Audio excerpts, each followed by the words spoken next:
Hi, my name's Rod and I'm going to talk to you about the safety of HRT.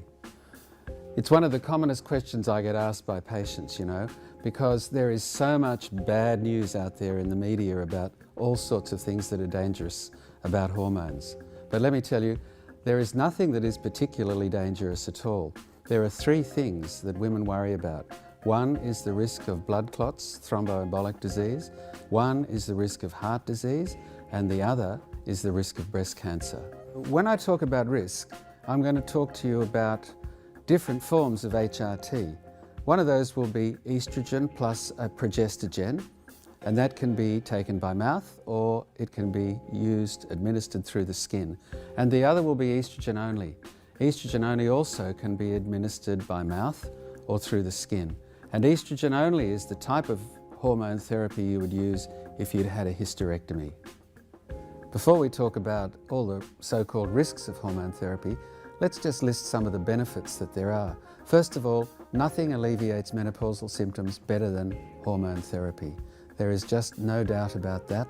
There are any number of large clinical trials that have shown more benefit for hormone therapy in alleviating symptoms than anything else.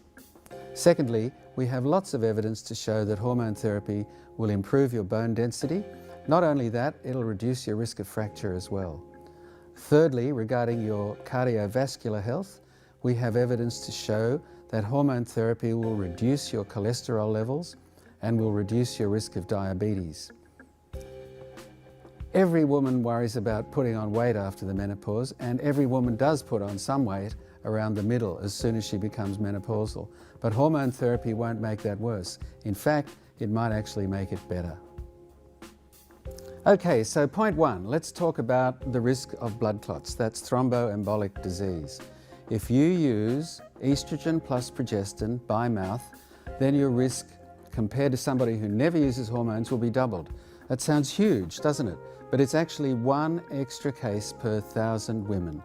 So it's in fact very small. It's smaller than a lot of everyday risks that you'll be exposed to. It's smaller than the risk you have of dying in the next year, lying in your bed at night. So not much. And that risk can be reduced even further if you use your estrogen and progestin through the skin, and that can be administered as a patch or a gel. Point two, this is heart disease. Now, about 15 years ago, women were told that they should all take hormones at the time of their menopause because they'd all get less heart disease. And then there was a very famous clinical trial that came out that said they'd all die if they had hormones. So what we now know is that if women use combined HRT, estrogen plus progestin, their risk of heart disease is not increased if they're within 10 years of their menopause. In fact, it's not increased if they're within 20 years of their menopause. If they use estrogen only, it appears as though they actually get cardiovascular benefit if they're within 10 years of their menopause when they start treatment. You should not use hormone therapy to prevent heart disease, but if you take hormone therapy at the time of your menopause, it will not increase your risk of heart disease. The third point I wanted to talk to you about, and probably the one that worries women most, is the risk of breast cancer. This is a very complicated picture, and I'm just going to go slowly through this with you so that you understand. The first point is that there does not appear to be any increased risk of breast cancer for women using any form of HRT until they have used it for more than 5 years. If you happen to be taking combined, that's estrogen plus progestogen hormone therapy, then your risk in clinical trials anyway appears to be increased after about 5 years. The magnitude of that increase is still very small. It's about almost 1 per 1,000 women after 5 years of treatment. This is a similar sort of risk to that which you see with consumption of alcohol every day, with not breastfeeding, with having your first child after the age of 30. And of course, if you are overweight or obese, then your risk of getting breast cancer will still be greater than if you are of a normal weight and taking hormone therapy. So if you are taking combined HRT, that's estrogen plus progestogen, your risk can be reduced by careful selection of the progesterone component. That's there to protect your uterus, that's all it's there for. And if you use a natural progesterone, or if you use dihydrogesterone, which is a progesterone very similar to the natural progesterone, there is very good data from studies in Europe that shows that your risk of breast cancer will not be increased, even after 5 years of therapy. If you've had a hysterectomy, you only need to take estrogen. And if you're only taking estrogen, your risk of breast cancer is not increased. In the big randomized trials, we found that there was no increase in risk after 7 years of use.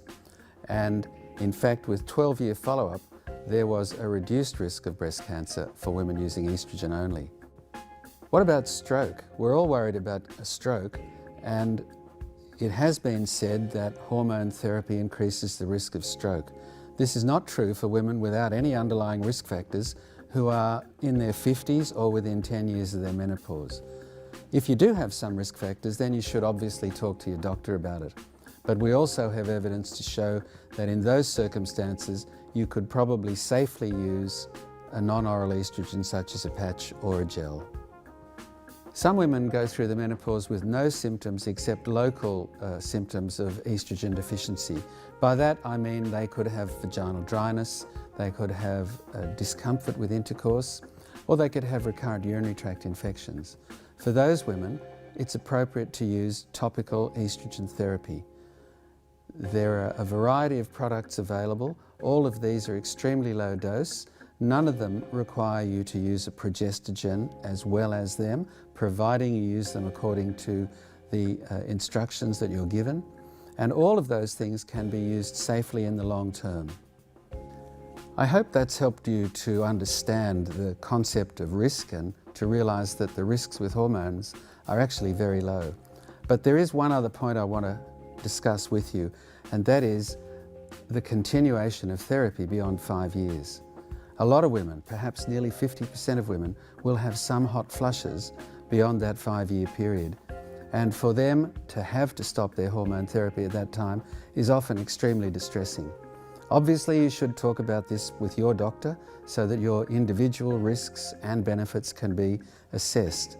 But what I've given you in this talk so far is some evidence to suggest that you can continue hormone therapy safely for longer periods of time. For example, you could use non-oral estrogen and therefore not have an increased risk of thromboembolic disease. You could use progesterone rather than a progestogen to reduce any risk of breast cancer. And you could watch your general health and your weight and other things to eliminate other risks as well. So we do not believe that women should stop hormone therapy absolutely after 5 years. We believe that women should be able to use hormone therapy for as long as the need is there, and it's up to us, their doctors, their carers, their supporters, to make sure that they get the safest combination to continue to do so. There's one last group.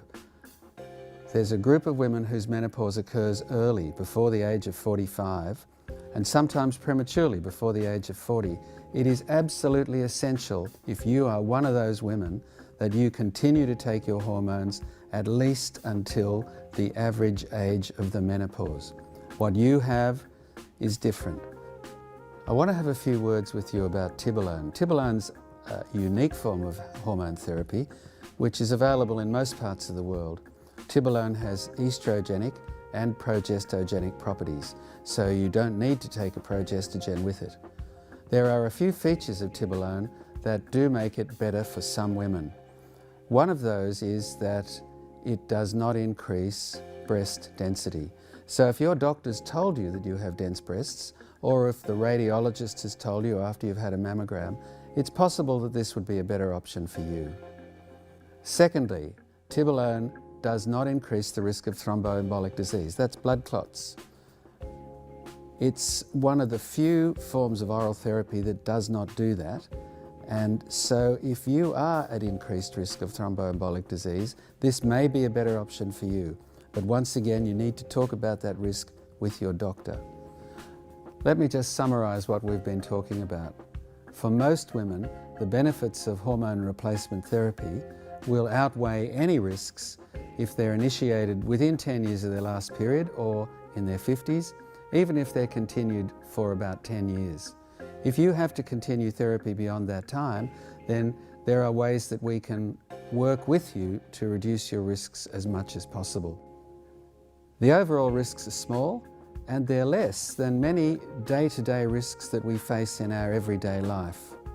So I would like you to realize that hormone therapy is safe, that it's a very effective treatment for menopausal symptoms if you're experiencing them, and that there are ways that we can give them to you to protect you from risk as you go through your postmenopausal life. Thank you.